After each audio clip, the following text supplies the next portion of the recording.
दुआ है कि कामयाबी के हर शिखर पे आपका नाम होगा, आपके हर कदम पे दुनिया का सलाम होगा। साथियों, दुआ है कि कामयाबी के हर शिखर पे आपका नाम होगा, आपके हर कदम पे दुनिया का सलाम होगा। हिम्मत से मुश्किलों का सामना करना ए मेरे दोस्त, हिम्मत से मुश्किलों का सामना करना ए मेरे दोस्त। हमारी दुआ है कि वक्त भी आपका गुलाम होगा, हमारी दुआ है कि वक्त भी आपका गुलाम होगा। नमस्कार साथियों, मैं BL डूडी लैब असिस्टेंट चयनित 2018 वैकेंसी आप सभी का मेरे YouTube चैनल पे स्वागत करता हूं। यह जो वीडियो है साथियों, ये राजस्थान के अंदर लैब असिस्टेंट की वैकेंसी आई हुई है, उसके अंदर जो इंडिया जीके के एक महत्वपूर्ण क्वेश्चन के बारे में जो ये वीडियो है बहुत ही फायदेमंद होगा। और साथियों, कोई भी वैकेंसी है जिसके अंदर इंडिया जीके के क्वेश्चन आते हैं उसके लिए भी रामबाण साबित होगा। जैसे यहाँ पर देखो, पहला जो हमारा क्वेश्चन है, भारत में हरित क्रांति का जो जनक है वो किसको कहा जाता है। अब यहाँ पर देखो साथियों, जो 1 नंबर ऑप्शन है KC मेहता को, 2 नंबर ऑप्शन है यहाँ पर MS स्वामीनाथन को, 3 नंबर ऑप्शन है MN राय को, 4 नंबर ऑप्शन यहाँ पर SS भटनागर को। साथियों, हरित क्रांति का जनक है वो किसे माना जाता है? जो इसका राइट आंसर होने वाला साथियों वो 2 नंबर हो गया यहाँ पर, यानी कि भारत में हरित क्रांति का जो पिता है, हरित क्रांति का जो जनक है, यानी कि father of the green revolution है, वो किसको कहा जाता है? डॉक्टर SM स्वामीनाथन को कहा जाता है, यानी कि MS स्वामीनाथन को कहा जाता है। अब बढ़ते हैं साथियों अगले क्वेश्चन की तरफ। अगला क्वेश्चन हमारा है साथियों, हरित क्रांति का जन्मदाता है वो किसे कहा जाता है? तो 1 नंबर ऑप्शन है वर्गीज कुरियन, 2 नंबर ऑप्शन है नॉर्मन E बोरलॉग, या और 3 नंबर ऑप्शन है S स्वामीनाथन, 4 नंबर ऑप्शन है HL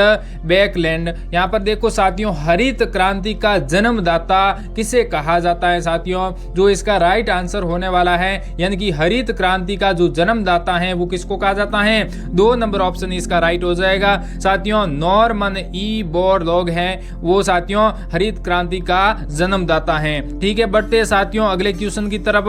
अगला क्वेश्चन हमारा है साथियों 3 नंबर, यानी कि हरित क्रांति से क्या अभिप्राय है? अब साथियों, हरित क्रांति का मतलब क्या होता है? यानी कि 1 नंबर ऑप्शन है साथियों इसमें हरी खाद का प्रयोग करना, 2 नंबर ऑप्शन है अधिक फसल उगाना, 3 नंबर ऑप्शन है उच्च उत्पादन वैरायटी प्रोग्राम से संबंधित है, 4 नंबर ऑप्शन है हरी वनस्पति। अब साथियों, जिसका भी हरित क्रांति से कोई भी कॉन्सेप्ट बाकी नहीं है, यानी कि पूरा कॉन्सेप्ट क्लियर है, वो इसका राइट आंसर कौन सा करेगा? वो इसका राइट आंसर तीसरा कर देगा। यानी कि हरित क्रांति का जो अभिप्राय, यानी कि हरित क्रांति है वो उस उत्पादन वैरायटी प्रोग्राम से संबंधित है। साथ ही साथ भारत में साथियों हरित क्रांति का जो प्रारंभ है वो हुआ था 1967 से 1966 ईस्वी में माना जाता है, जब भारत में उस उत्पादक बीजों का प्रयोग प्रारंभ हुआ था। इसके अतिरिक्त साथियों उर्वरकों का अधिक प्रयोग एवं सिंचाई सुविधाओं के पर्याप्त विकास पर भी विशेष बल दिया गया था। भारत में उन्नत बीजों का प्रयोग के कार्यक्रम, यानी कि साथियों उसकी शुरुआत है वो अमेरिका के आधारित यानी कि रॉकफेलर फाउंडेशन के सहयोग से की गई है, जो आपको ज्यादा ध्यान नहीं रखना है। आपको यहाँ पर यही ध्यान रखना है कि हरित क्रांति का मतलब किससे है, यानी कि उस उत्पादन, यानी कि अधिक उत्पादन करना, वैरायटी प्रोग्राम, यानी कि वैरायटी वाली किस्मों से ये हरित क्रांति है वो संबंधित है। अब बढ़ते हैं साथियों अगले क्वेश्चन की तरफ। अगला क्वेश्चन हमारा है साथियों कौन सा, यानी कि देश का प्रथम कृषि विश्वविद्यालय है वो कौन सा है, कहाँ पर है साथियों? 1 नंबर है कानपुर, 2 नंबर पंतनगर, यानी कि पंतनगर साथियों, 3 नंबर ऑप्शन है हिसार, 4 नंबर है जबलपुर। तो इसका जो राइट आंसर है वो साथियों क्या होगा?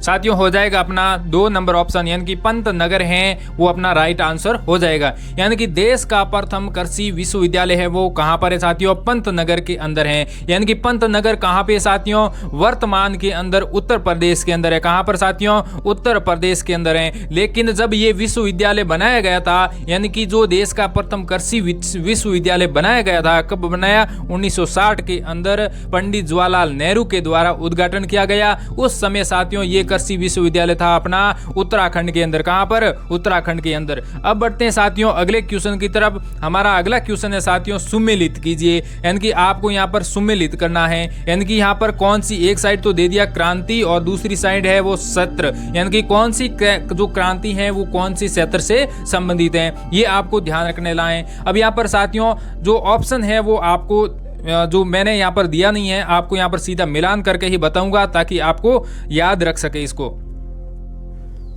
सबसे पहले देखो हरित क्रांति। अब साथियों हरित क्रांति का संबंध है कृषि से, यानी कि हरा हरा क्या होता है? सारा होता है, पेड़ पौधे होते हैं, तो यानी कि कृषि है वो हरे रंग से संबंधित है, तो हरित क्रांति नाम दे दिया। दूसरा यहाँ पर देखो पीत क्रांति, तो पीत क्रांति यानी कि पीले रंग का क्या होता है? तेल होता है, तो तेल पीले रंग का होता है। और यहाँ पर देखो पीत जो क्रांति है वो तेलन से संबंधित है, यानी कि तिल के अंदर से तेल निकाला जाता है, वो तेल पीले रंग का है।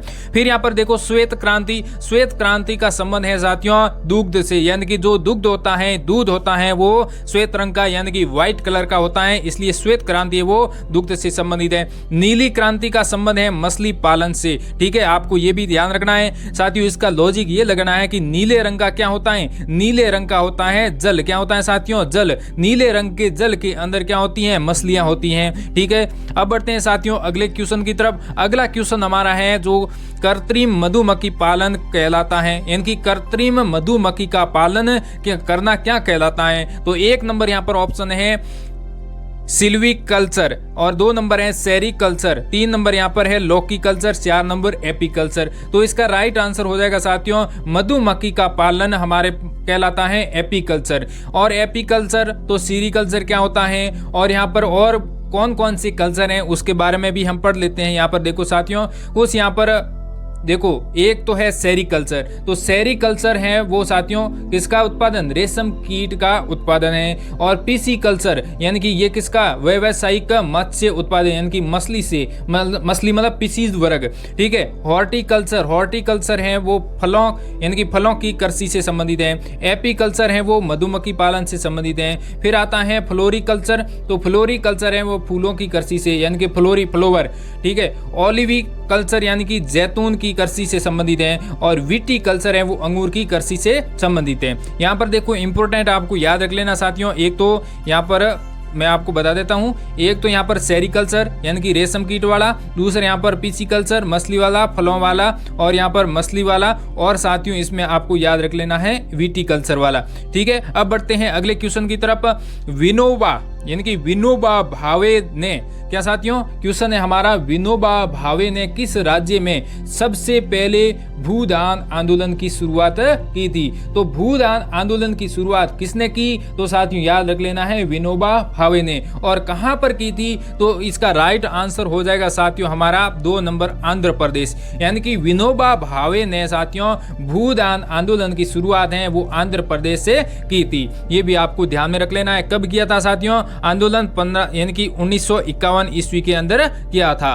और यहाँ पर देखो ये भूमि यानी कि जो स्वैच्छिक भूमि सुधार आंदोलन था, ये भी आपको थोड़ा सा ध्यान रख लेना है। अब बढ़ते हैं साथियों अगले क्वेश्चन की तरफ। अब हमारा अगला क्वेश्चन है साथियों कौन सा जोड़ा गलत है? अब यहाँ पर एक साइड तो राज्य और दूसरी साइड है उस राज्य में स्थानांतरित कृषि का नाम, यानी कि एक साइड तो राज्य का नाम और दूसरी साइड उस राज्य में स्थानांतरित कृषि यहाँ पर कौन सी है? तो यहाँ पर केरल है, आंध्र प्रदेश है, झारखंड है, असम है। दूसरी साइड स्थानांतरित कृषि है वो एक तो हो गया पूनम और दूसरी पोडू और खिल झूम कृषि, यानी कि झूम स्थानांतरित कृषि। यानी कि साथियों इसमें से आपको गलत कथन है वो चयन करना है। यानी कि यहाँ पर देखो केरल के अंदर स्थानांतरित कृषि को ओनम कहा जाता है, बिल्कुल राइट है। 2 नंबर ऑप्शन है आंध्र प्रदेश के अंदर स्थानांतरित कृषि को पोंडू कहते हैं, बिल्कुल सही है। झारखंड के अंदर जो स्थानांतरित कृषि है उसको खिल कहते हैं, बिल्कुल गलत है। और 3 नंबर ऑप्शन है असम के अंदर स्थानांतरित कृषि को झूम कहते हैं, बिल्कुल राइट हो गया। अब बढ़ते हैं साथियों अगले क्वेश्चन की तरफ। अगला क्वेश्चन हमारा है निम्नलिखित में से कौन सी खरीफ फसल है वो नहीं है? अब यहाँ पर जो आपको तो ये नॉर्मल क्वेश्चन लगता है, लेकिन एग्जाम के अंदर भी ऐसे क्वेश्चन पूछे जाते हैं। 1 नंबर ऑप्शन मूंगफली है, मक्का है, मसूर है, धान है। अब यहाँ पर देखो आप इसमें से ये इस प्रकार के जो क्वेश्चन आते हैं वो थोड़ा सा सेंस कर दिया तो क्वेश्चन है वो बाहर हो जाता है। उसके विस्तार से मैं भी आपको बताऊंगा इसमें। तो यहाँ पर आपको खरीफ की फसल नहीं है, यानी कि कौन सी खरीफ की फसल नहीं है इसके बारे में बताना है। यानी कि साथियों जो मसूर हैं वो एक खरीफ की फसल नहीं है। तो फिर हम पढ़ते हैं इसमें मूंगफली है, मक्का है, जो धान है वो सभी क्या है खरीफ की फसल हैं। अब बढ़ते हैं यहाँ पर कुछ अगला जो प्रश्न है उसके बारे में, यानी कि भारत का सर्वाधिक गन्ना उत्पादन राज्य है वो कौन सा है। तो भारत के अंदर ऐसा कौन सा राज्य है जिसके अंदर क्या गन्ना सर्वाधिक होता है। यहाँ पर देखो जो 1 number option Karnataka, 2 number Uttar Pradesh, 3 number Maharashtra और 4 नंबर हो गया तमिलनाडु। तो साथियों गंगा यानी कि गन्ना है वो राजस्थान में तो गंगानगर में होता है, लेकिन भारत में सर्वाधिक कहां पर होता है उत्तर प्रदेश के अंदर, यानी कि यूपी के अंदर सर्वाधिक गन्ना होता है। यानी कि योगी राज में सर्वाधिक गन्ना होता है, योगी राज में सर्वाधिक गुड़ होता है, मिठास है। तो यहाँ पर इस प्रकार से आप याद कर सकते हो। अब यहाँ पर हम बढ़ते हैं अगले क्वेश्चन की तरफ साथियों। अगला क्वेश्चन हमारा है भारत में साय। साथियों भारत में साय टी का यानी कि सबसे बड़ा उत्पादक राज्य है वो कौन सा है। यानी कि भारत के अंदर सर्वाधिक चाय के पेड़ यानी कि सर्वाधिक चाय कहां पर बनती है। तो यहाँ पर देखो 1 नंबर ऑप्शन है त्रिपुरा है, असम है और सिक्किम है, पश्चिम बंगाल। वैसे तो ये सभी को याद होगा क्योंकि हर घर में चाय बनती है, तो बोलते हैं बेस्ट चाय है वो कहाँ से मिलती है। तो सबको पता है लगभग असम की चाय है वो बेस्ट होती है क्योंकि वहां पर सर्वाधिक चाय का उत्पादन होता है। यहाँ पर साथियों ध्यान दो, ये असम के बाद में 2 नंबर सर्वाधिक चाय है वो कहां पर उत्पादित होती हैं पश्चिम बंगाल के अंदर। ये भी आप थोड़ा सा ध्यान रख सकते हैं साथियों। अब यहाँ पर देखो साथियों अगले जो क्वेश्चन है उसकी तरफ हम बढ़ते हैं। अगला हमारा क्वेश्चन है प्रथम पूर्ण जैविक कृषि वाला राज्य कौन सा है। यानी कि पहला जो प्रथम यानी कि सबसे पहली बार जैविक कृषि वाला राज्य कौन सा है, यानी कि कौन से राज्य में सबसे पहले जैविक कृषि की गई थी। तो इसमें जो राइट आंसर है वो कौन सा होगा। 1 नंबर राजस्थान है, 2 नंबर असम है, 3 नंबर सिक्किम है, 4 नंबर यहाँ पर बिहार राज्य हो गया है। तो जो इसका राइट आंसर हो गया हमारा 3 नंबर सिक्किम के अंदर सबसे पहले जैविक कृषि की गई थी। यानी कि सिक्किम देश का प्रथम पूर्ण जैविक खेती करने वाला राज्य है। और साथियों इसमें आप ये ध्यान रख सकते हो और कोई पॉइंट, यानी कि 18 जनवरी 2016 को सिक्किम में आयोजित टिकाऊ कृषि सम्मेलन में सिक्किम को पूर्णतः जैविक खेती करने वाला जो देश का प्रथम राज्य है वो घोषित कर दिया गया था। ठीक है साथियों, अब बढ़ते हैं अगले क्वेश्चन की तरफ साथियों। अब हमारा अगला क्वेश्चन है भारत में किस फल का सबसे ज्यादा उत्पादन होता है। यानी कि 4 फल लिखे हुए हैं, अमरूद, केला, अनार और आंवला। इन चारों फलों में से सर्वाधिक फल है वो भारत में कौन सा होता है। तो यहाँ पर जो 2 नंबर ऑप्शन है केला इसमें राइट हो गया। यानी कि केला की उत्पादन है वो भारत में यानी कि फलों के अंदर सबसे ज्यादा होती है। यानी कि विश्व के अंदर केले का सर्वाधिक उत्पादन है वो भारत में होने के बावजूद भारत में केले का जो निर्यात है वो नगण्य होता है।